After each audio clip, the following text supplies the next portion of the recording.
I'm Sara Sach, and welcome to Coffee and Crochet live YouTube podcast. We have a lot to talk about today, so let's get right to it.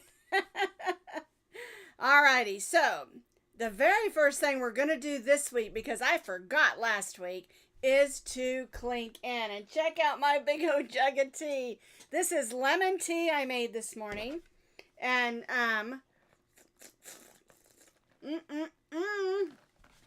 good stuff. Oklahoma sweet tea. It's been super duper hot, and I thought it was going to be hot this morning. So I get up, I take the dogs outside, and guess what?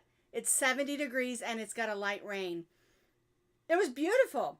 I mean, absolutely beautiful. But it's okay because I love my sweet tea. So I hope everyone's doing well today. I'm looking at your comments. Kim confused me for a minute because she said she was watching last week's video and that I had mentioned Sara, and I love her. She's a super sweet lady and she does really great videos. You should head on over there and tell her happy birthday. But actually it was one from 2021, I think she said, instead of last week. Hey, feel free to watch any of my older videos. I love it, especially the ones I did like 4 or 5 years ago. They are hilariously silly. Want a good laugh? Watch my old videos. I don't care. I laugh at them too. Alrighty. So, last Thursday, my husband was on a golf trip with some of his buddies in California. And of course... Oh, I saw Kim say, sorry I confused you. Kim, I'm easily confused. Anyway, last Thursday, my husband was on a golf trip with some of his friends. They're actually some of his friends that we knew in Colorado. And so they planned this golf trip before we even thought about moving. And I told him, go ahead and go. It's only going to be 120. It was hot out there. So anyway, Thursday morning, I got up to do our video. And I got a lot of stuff done. And then all of a sudden, the screen on my monitor just went black. And so I tried everything I could think of. I have a list that I work from of what can go wrong and why, but I just couldn't get it fixed. And so he got home. He was actually gone Tuesday, Wednesday, and Thursday and got home late Thursday. And I told him, I said, I hate to have you do this right when you get home, but I can't do a video on Friday if you don't do this for me and help me figure this out. He spent a couple of hours. And it boiled down to the fact that my monitor died. It wasn't my computer at all. It was my monitor. And so my husband, being the man that he is, had a couple of spare monitors. And so I have one of his monitors, because he uses a lot of monitors in his music studio. And he doesn't have it all set up like he did in our other house. And so he gave me one of his monitors to use for a while. And I'll get a new one another time. But I use 2 monitors. I have a really wide one that I use for videoing and live videos. That way I can have 2 screens going at the same time, so I can see your comments and see what I'm doing as well. But when I do my film editing, I use a different monitor. That's just your regular size monitor, and that's the one that went out. Anyway, we're up and going again. Everything is good, and I actually kind of like the newer monitor better, even though it's an older monitor. So it's older than the new one. Anyway, that's what happened. Alrighty, I wanted to cover that. And I also have something I want to tell you about that I'm real excited about. In the month of July, we're going to begin our giveaways again. And Kristen Omdahl put out a new book. It is an amazing book. I'm going to tell you all about it next Tuesday. But if you have the chance, go to Kristen Omdahl. And I know that her name is spelled different, and I didn't write the last name on there. But I love her stuff. She writes amazingly unique patterns. Very well written, well thought out. And she's just a really neat lady. She does a lot of work for the battered women or domestic violence, different organizations like that. A lot of her sales go to help that. A lot of her percentages go to help that. Anyway, I'm going to have the privilege of giving away one of her new books. And so I'll tell you, I'm going to do a review about it next Tuesday. And then 2 weeks after that, I'll announce the winner. I am loving it. It is laid out beautifully. It has tons of information. It is a really, really great book. And every person who crochets, whether you're a new crocheter or an old crocheter like me, you need this book. Okay? So I'll tell you all about it next week. So get excited about that. Oh, Dawn got the book. Yeah, it is cool, isn't it? I just love how it's all laid out. So many pictures and illustrations.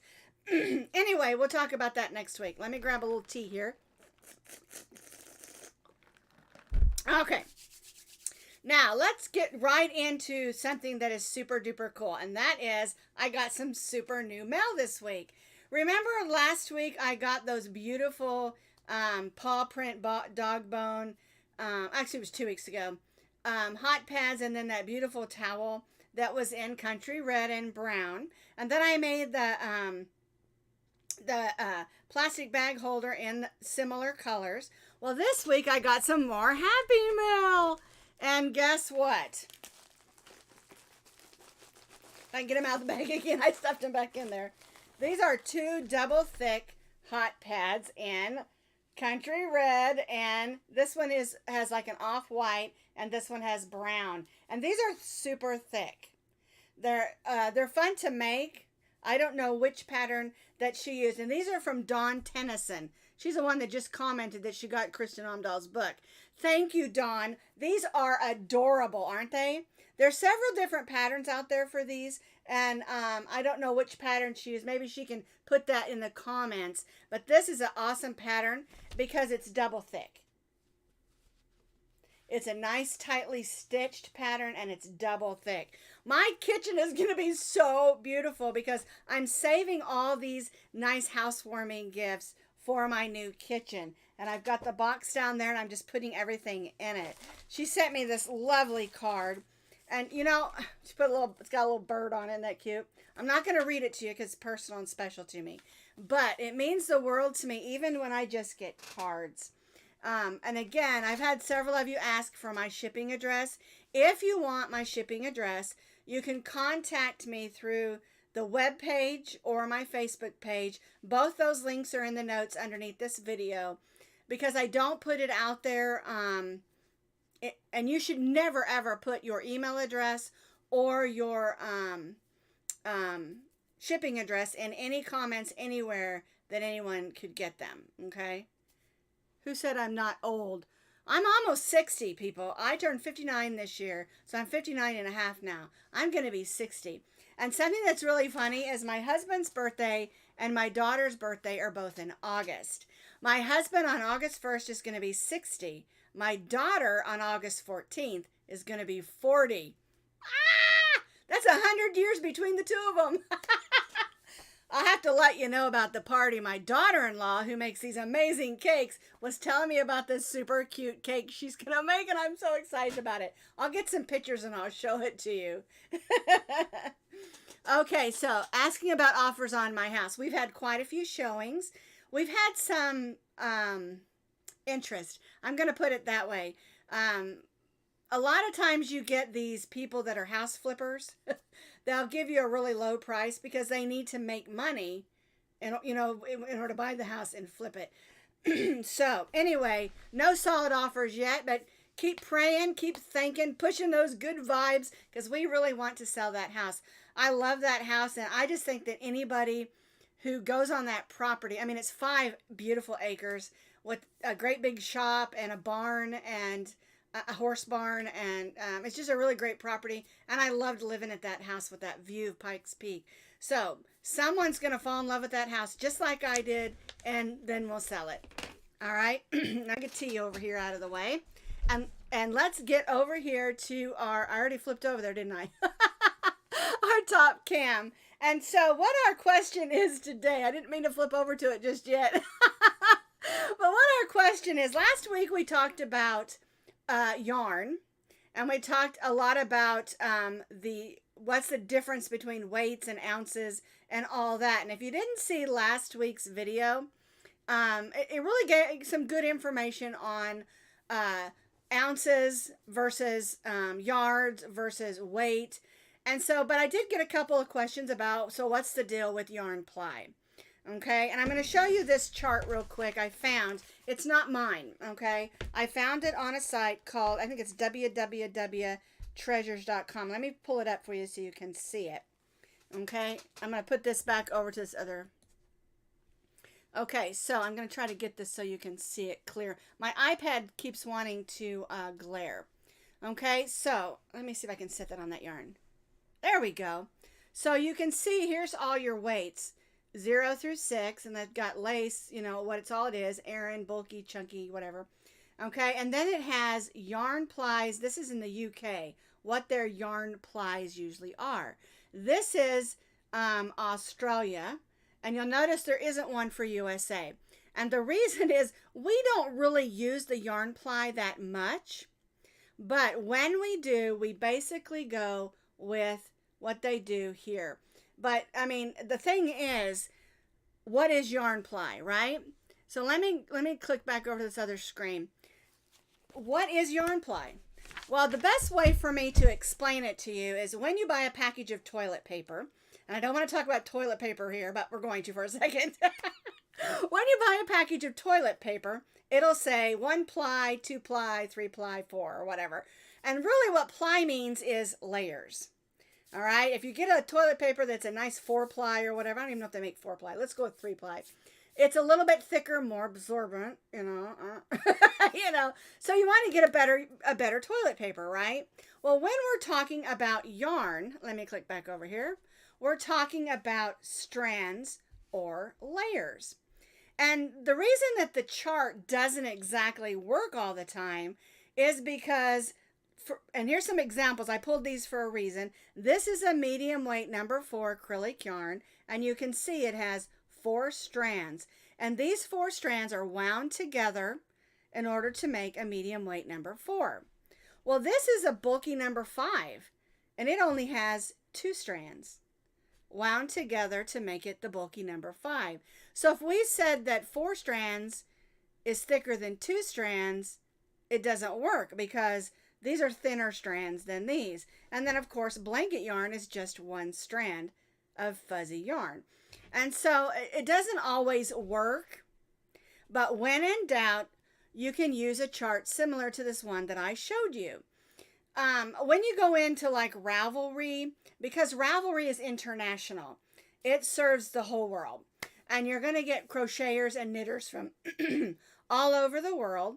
And so they have it listed as ply, and then next to it, it'll say Aran or bulky or worsted. And it can be a little bit confusing.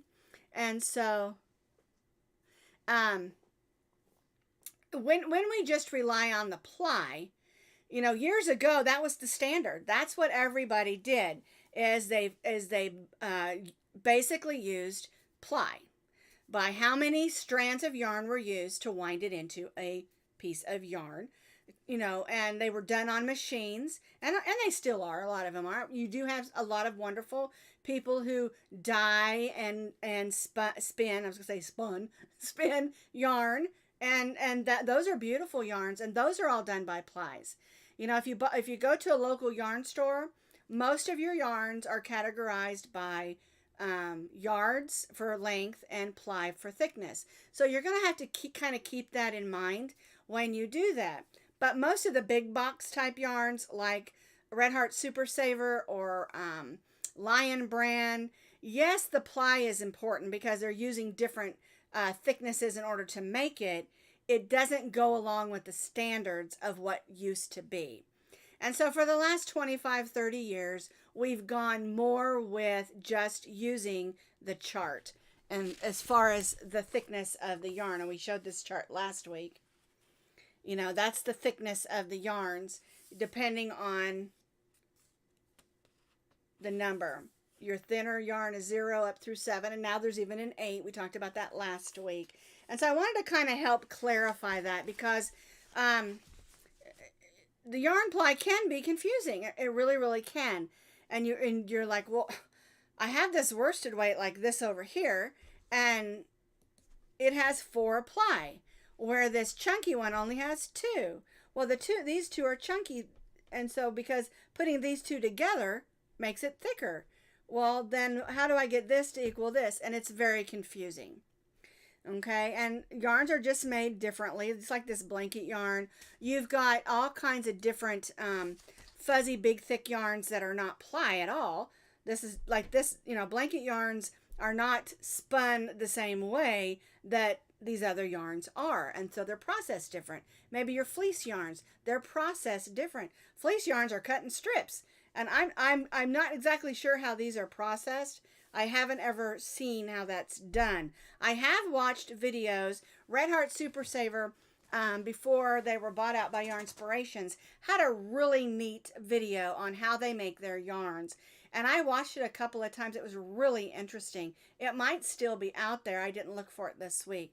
But do yourself a favor and get to know the plies. It's a good idea to do that.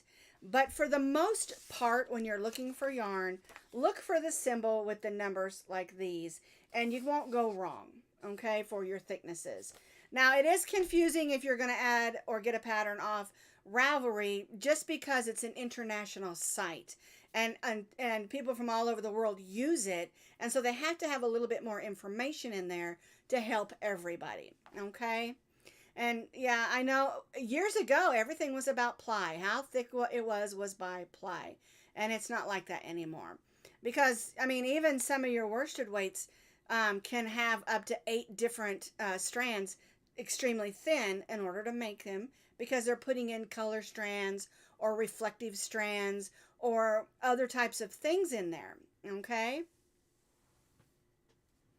So, okay, people are asking for the pattern.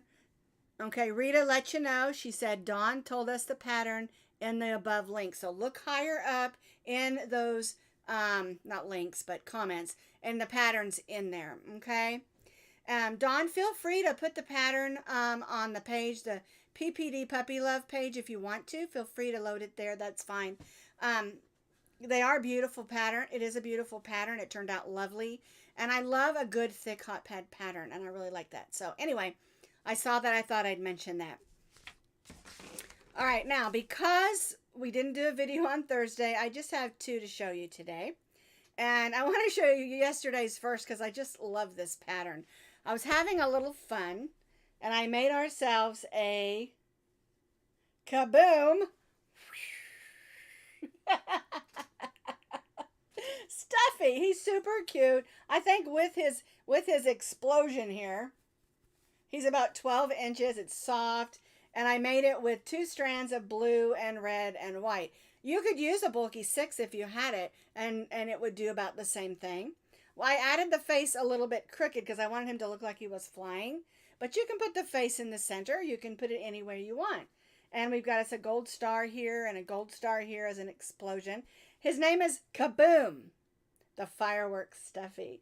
And I thought this was fun. And the reason I think it's fun is here in Mustang, from last Saturday through the 4th of July, fireworks are legal in all the communities. And they're really good about, cleaning up and making sure things are safe. But people super duper love fireworks down here.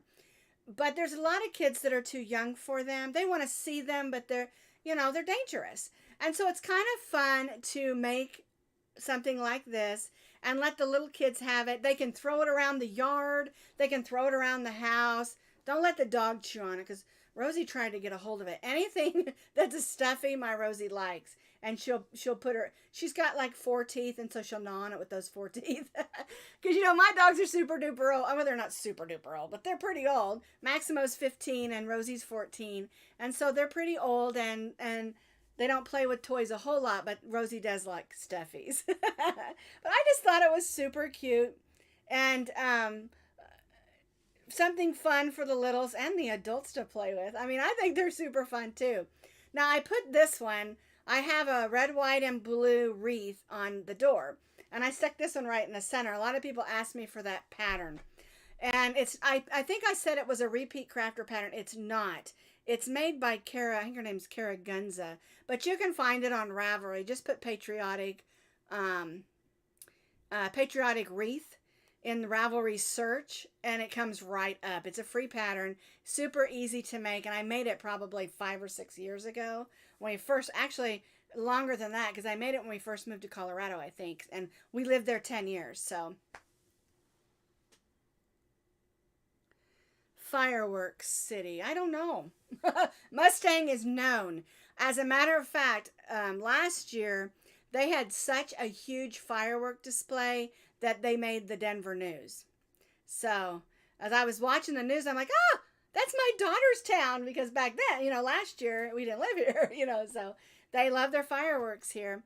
I know my grandson's marching band is selling a bunch of fireworks for a fundraiser, and they're just going like crazy. My daughter's not too happy because she has to stand out there in the heat and sell them, but I don't. Hopefully it won't be too hot. But anyway, I don't know. I have to look that up for you. You could probably Google it and find it.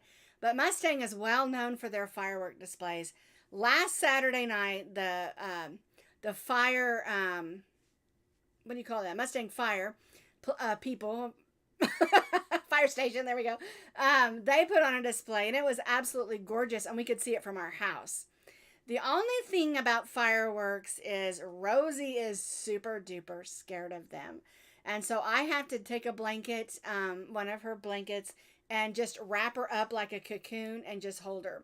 And we turn the music up loud or the TV up loud, try not to hear them, but they're legal in all of the residential areas between 5 and 10 every evening.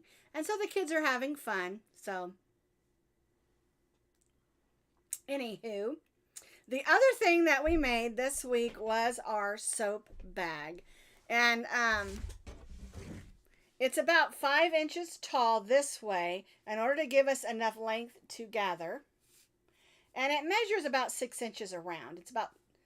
And it's the average size of a bar of soap. This is the soap I use. It's Oil of Olay.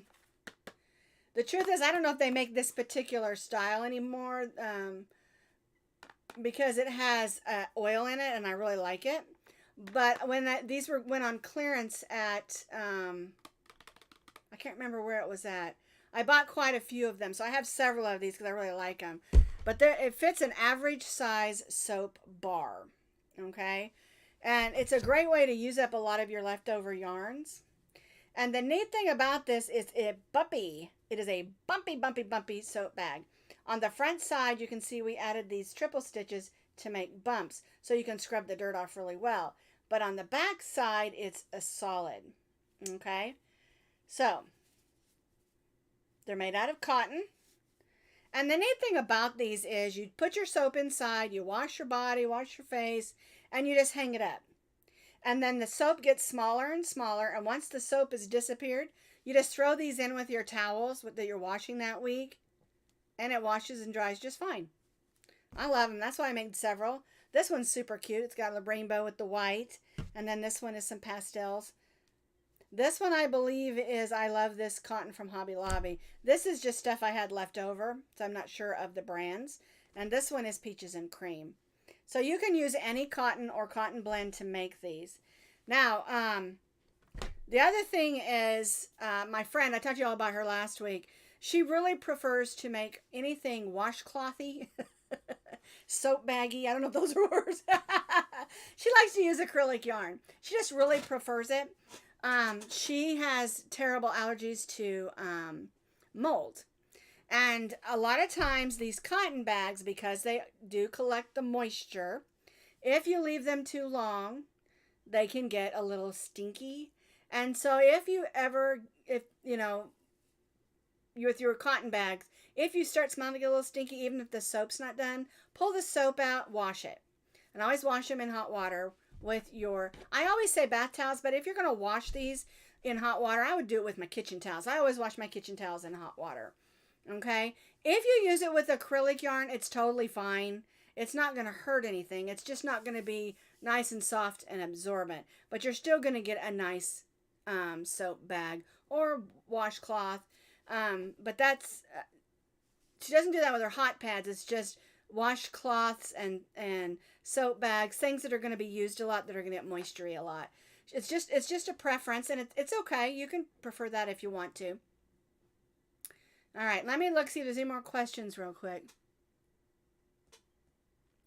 The thing about the veterans here, they have signs that they put in their yards so that people understand. Because I know that's a very important thing. My husband was a veteran. He spent time in Desert Storm. We were at an amusement park. It was an indoor amusement park in Colorado Springs. And a balloon popped. And a gentleman just went right to the ground. And it just broke my heart. And they said, yeah, he's a veteran. And the balloon pop, scared him. And so that's a very important thing to remember. And here in Mustang, they have these signs they pass out for people that are veterans to put in their front yard to say, please be considerate of our veterans. And I think that's a really neat idea. I personally do not shoot off fireworks. I'm too clumsy. I would trip over my own feet and drop a firecracker and set my house on fire. So I don't shoot firecrackers or fireworks at all. But I do enjoy the ones in the sky. I enjoy watching them because they're very safe. They take all kinds of great precautions. So, yeah.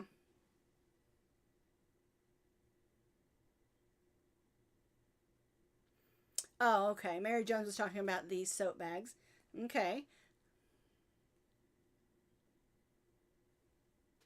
Yes, Laura was talking about you can keep adding your soap to them and you never waste your soap. And that's another thing.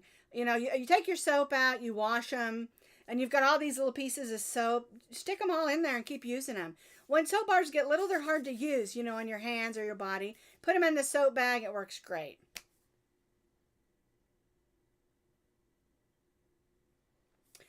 Okay. The thing about the smell, Laura's talking about she makes a long chain and they never smell. The thing that happens sometimes is they hang in there too long. Maybe you don't use the soap as often. And then unless you're using an antibacterial soap like a Dial, my husband likes Dial, that doesn't usually happen. But it can happen if it stays in the shower too long. Or if you're using them in the kitchen, because you can use these on pots and pans also, if you're using a soap that you use it as a scrubber. And they can get a little bit smelly. If you ever get it, it's a little smelly. Some people are more sensitive than others. Just throw it in with your kitchen towels, wash it in hot water, dry it, it'll be fine. Okay? Okay, now, the soap bag patterns and all the patterns that I talk about here on my YouTube channel, you can find on my YouTube channel. Just go to Sara Sach on YouTube. All the patterns are there in video form. Underneath every video is a link that will take you to the written pattern with pictures. Okay? So if I'm talking about the pattern here, you're going to find that link underneath this video. And then you'll also find the link underneath that video for the written pattern. Okay? So I don't do anybody else's patterns. I've done a few of my daughters with permission, but I don't do other people's patterns. I only do my own written patterns, and you'll find all of them on my YouTube channel, as well as Ravelry and some on Etsy. But most of my patterns, all my patterns that I've done, especially the ones I show you, you'll find them on my YouTube channel. Okay? And when I do a live video like this, the link is underneath the video in that description box. A lot of people don't understand where the description box is. Underneath the video, there'll be something that says see more, or there'll be an arrow, depending on what device you're on. On my iPad, it says see more, and I just click that, and all the information comes down. On my phone, there's an arrow, and then all the information comes to the side of the page. So it just depends on your what you're using, whether you're using an iPad, whether you're using a laptop, a computer, phone. There'll always either be an arrow or it says see more, and all that information is underneath all my videos. Every video that I make has a written pattern with pictures, and that link will always be underneath the video. Okay? Alrighty. Well, that's all I've got for you today. I know that's a lot of information. I hope I cleared up your information or your confusion a little bit on yarn ply. And again, yarn ply just means layers or the amount of strings that they use to wind up into that yarn. And it's not always going to be the same. So go by the chart. I don't mean buy it. I mean go buy it. I mean use it. That didn't make any sense. Use this chart. This one is on last week's video.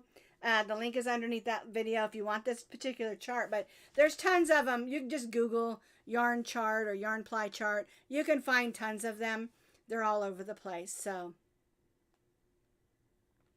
anywho, that's all I've got for you today. Thank you so much for watching today. I love getting together. I love reading your comments and your questions. And again, if you have any questions, you can find my YouTube or my website link under this video as well. You can just click that, click the contact tab, and it goes straight to my email. Or you can message me on Facebook on the Posh Pooch Designs Facebook page. The thing is, lately I have not been able to find my messages. I'll get a bell that says I have a message.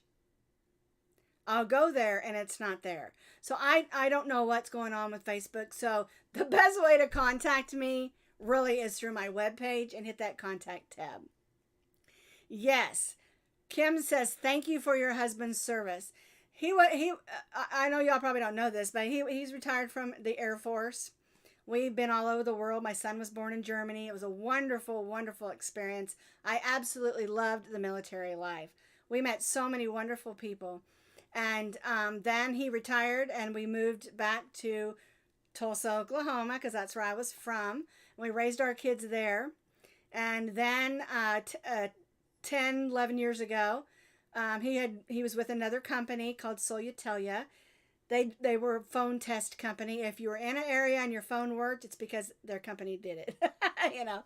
But they were bought out by another company called UCLA. I don't know what that means exactly, and so he retired. And so that's he was working with my son. So my husband retired twice. And so he's working with my son. My son moved his business here to Oklahoma City. And that's why we moved back here. Because also my daughter and her husband, Shelby, and their daughter and son. You all have met them, Aiden and Callie. They live here, of course. And so my son's got his house sold. They're in their new home getting settled.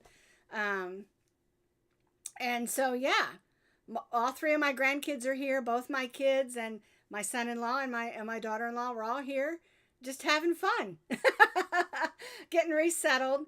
And someone asked me the other day if we're settled into our home. Not really. Only because we've decided not to unpack everything because we're going to be in this house maybe 6 months to a year. And so, I mean, we like the house and all, but it's not really what we're looking for mostly because it has a really small backyard. We want room to play and put a pool in and stuff. So anyway, that was a long story to say thank you. So I'll see you guys next week. Have a super duper great week, everybody. Bye-bye now.